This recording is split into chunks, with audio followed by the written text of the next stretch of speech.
bienvenue sur avenue.ca. Je m'appelle Claudia La Rochelle. Vous êtes dans la zone bouquinée. Merci de nous suivre. Écoutez, je vous dis tout de suite qu'on va parler de ce livre-là maintenant. C'est la Reine de rien de Geneviève Peterson, écrivaine de La déesse des mouches à feu, entre autres. Ça avait connu un succès fou, on le sait. Un film, après ça, il y a eu une pièce adaptée de cette histoire-là, de la déesse des mouches à feu. Elle revient avec La Reine de rien. Vous n'êtes pas obligé d'avoir lu La déesse des mouches à feu pour comprendre La Reine de rien, parce qu'elle est assez forte en soi pour nous insuffler un esprit, une histoire forte, transgressive, frontale, acide, toujours avec beaucoup d'humour, une parole hyper libératrice, je trouve. Et vous allez voir le lien avec ma Cendrillon libératrice qui s'en vient. Je trouve qu'il y a une belle continuité là-dedans, dans le propos, entre autres. Sa narratrice, son alter ego, je trouve, je sais pas si son alter ego, mais bref, sa narratrice, disons ça comme ça, je trouve qu'elle avance des grandes vérités.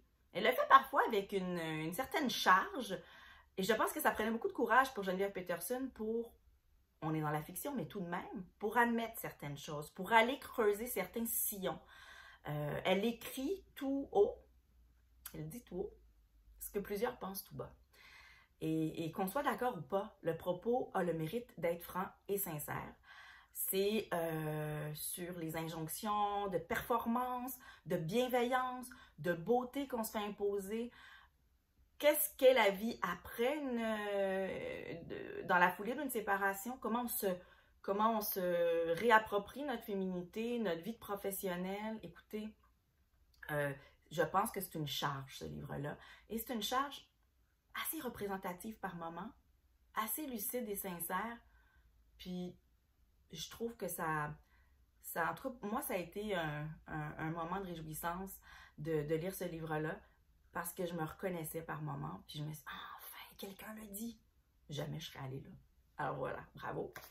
Ensuite, j'ai Cendrillon libératrice de la féministe Rebecca Solnit, essayiste, écrivaine extraordinaire. Donc, c'est traduit de l'anglais par Laurence Richard. À partir de 8 ans, mais les grands vont se régaler, d'autant plus que les grands ont été biberonnés avec l'histoire. Les premières versions, en fait, les versions plus ou moins originales de Cendrillon, ce célèbre conte. Alors, pour nous, c'est assez intéressant de voir une version revisitée dans l'angle, à travers la lorgnette d'une féministe, une femme qui est consciente que l'époque aujourd'hui ne correspond plus à l'image véhiculée de cette histoire-là qu'on a lue et qu'on continue de lire aux jeunes filles, aux jeunes garçons, aux enfants en général. Et là, elle revisite le conte à sa manière, avec nos valeurs actuelles. Alors, c'est bien intéressant, avec des illustrations de Arthur Rackham.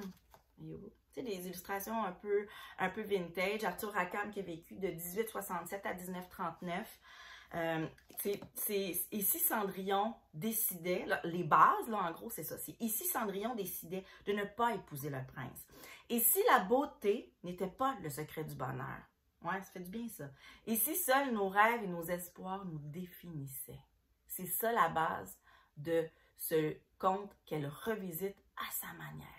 Avec beaucoup plus de solidarité, de collaboration, d'amour propre aussi et de justice sociale. Hein. C'est bien intéressant. En tout cas, c'est paru aux éditions Les Arènes. Ça fait pas tellement longtemps qu'on a ça entre les mains.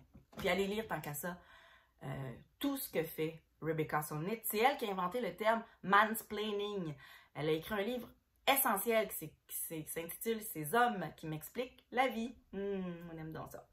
Douce amère, la bienveillance décortiquée par Véronique Allary, à qui profite notre bienveillance, un mot galvaudé, un mot qu'on utilise à toutes les sauces, une injonction, une pression d'être dans la bienveillance. On connaît ça. Véronique Allary publie chez Québec Amérique, où elle travaille aussi d'un point de vue plus éditorial. Et c'est une invitation à la bienveillance, mais la bienveillance telle qu'exprimée, telle que suggérée par Véronique Allary dans des mots très très fins. C'est tout court, mais c'est une belle analyse. J'ai l'impression que ça venait du cœur, et ça on le ressent aussi. Ça venait pas juste de la tête, ça venait des tripes, du cœur, du ventre, ce livre-là et ce message-là. Ce qui fait que c'est très accessible. Il y a rien d'hermétique ou d'ampoulé dans son propos. Je trouve qu'il y a de belles zones, de belles places pour inviter la lectrice ou le lecteur à devenir une meilleure personne aussi, sans qu'on se fasse faire la morale. Alors ça, c'est super. Il y a ça. Puis Le cœur ne cède pas de Grégoire Bouillet chez Flammarion. Un grand livre important. Grégoire Bouillet revisite... c'est le mot à la mode, revisite? Non, c'est pas ça que je veux dire. Alors, il fait une enquête à sa manière au sujet de Marcel Pichon, qui était une mannequin qui a notamment été mannequin pour Fat et qui, dans la soixantaine, a tenu le journal de son agonie, s'est laissé mourir de faim. Pendant quelques mois, ça a duré cette agonie-là, donc dans la plus grande solitude, puisque c'est plusieurs mois plus tard qu'on a retrouvé son corps momifié. Imaginez, c'est un regard dur sur la solitude. Ça se passait dans les années 80 à Paris, mais il écrit ça maintenant avec un regard, je dirais, plusieurs années plus tard. Qu'est-ce qu'on a fait de nos personnes âgées? Où en sommes-nous? Qu'est-ce qu'on fait des gens seuls aussi? Qu'est-ce qu'on peut faire socialement pour éviter que de tels comportements, de tels événements se produisent? Moi, j'ai vu aussi là, oui, le regard de personnel de Grégoire Bouillet qui mène son enquête puis qui met un peu du sien. Ça, c'est toujours intéressant aussi de voir le regard personnel d'un écrivain. Mais c'est aussi,